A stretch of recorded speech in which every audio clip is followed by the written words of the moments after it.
Which depend on the European sovereign crisis. They also depend on the solvency in the banking system, and liquidity in the banking system. But the good news is that at the right price, everything can be done. I think also the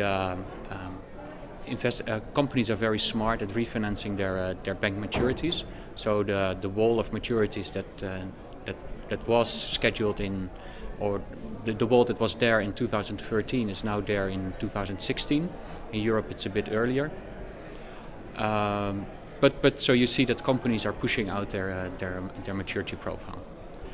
One point that came up during today's panel is that liquidity is typically available in pockets partly as a result of the sovereign debt crisis, which can temporarily shutter markets. How should companies best prepare themselves so they can be ready to tap this liquidity?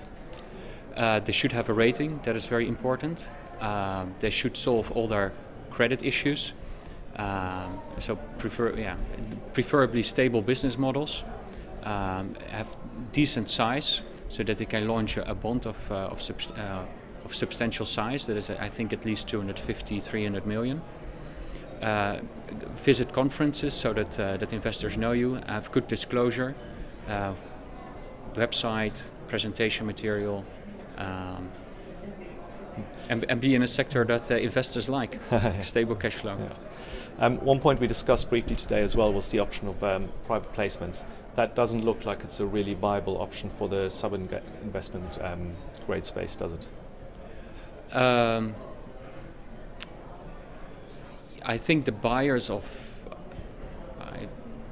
I'm not an expert on this, but I think typical of the private placement market is that it's investment grade, a bit longer duration and sufficient spread, and that can be used to hedge liabilities.